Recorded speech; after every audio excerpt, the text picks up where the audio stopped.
This lesson is all about working in multi-users environment in Tosca. By the end of this lesson, you will be able to log into a multi-user environment and use the check-in and check-out functions to log test artifacts while working on them.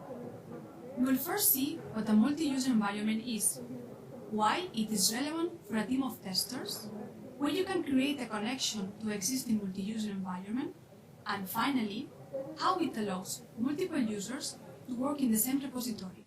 So, let's dive right into it. A multi-user environment, also called common repository, is used when several people need access to the same repository. Having a multi-user environment is a great advantage for any testing project. It allows different testers to access the same workspace at once to share artifacts and requirements smoothly. Additionally, thanks to the check-in and check-out functions, this can be done free of conflicts. You can create a connection to a common repository through the Create New Repository workflow. Once a connection is made, you can access this repository just like any other repository in your machine. Let's see now how working in the multi-user environment looks like. From the Create New Repository screen, select the database that is associated with your multi-user environment from the Type of Repository drop-down. You may need to get this information from administrator along with the connection information.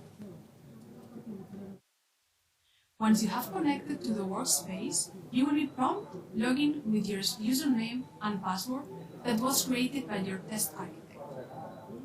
In your workspace, navigate to the Home section and click on Update All on the ribbon.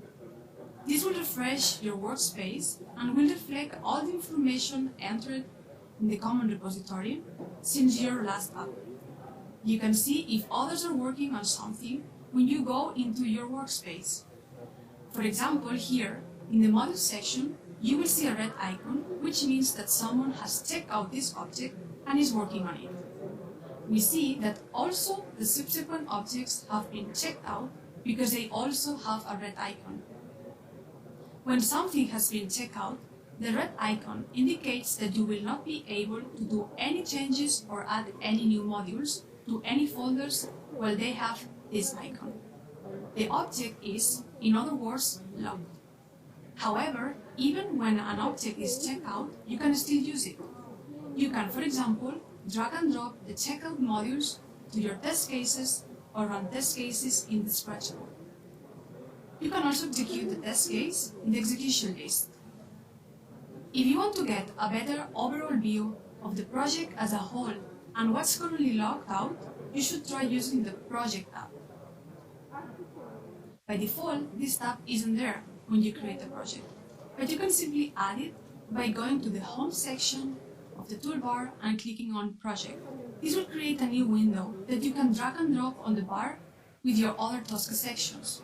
The project view shows all Tosca sections under one folder, allowing you to see content in multiple sections at the same time. Let's see now a different example.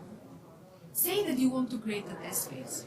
To do so, you will need to right-click on this folder and then click on the checkout symbol. You can also do this by clicking Checkout in the ribbon. Now, a green icon will appear, meaning that you have checked that object out and you can now make changes to the object. For all checked out objects, you can also click on Show Checkout Details within the context menu to access information on which user has the object checked out and for how long. This means that while you are working on this object, the rest of the users won't be able to change in this object. For objects that are not checked out, you won't see this option. You can click again on the folder that you check out, and from there, you can create a new test case. This new test case has a white icon next to it. White means that the object has not yet been updated to your Tosca project database. Once you finish working with the objects, you can check them in, which will free them up for other users to work on them. You can see here that although these modules are checked out by another user, you're still able to use them for your test case. So remember, no matter if an object is being checked out or not, you will still be able to use it for drag and drop operations, such as adding a module to a test case or adding a test case to an execution list. And this brings us to the end of this lesson. Now you're able to log into a multi-user environment and use the check-in and check-out functions to log test artifacts while working on them.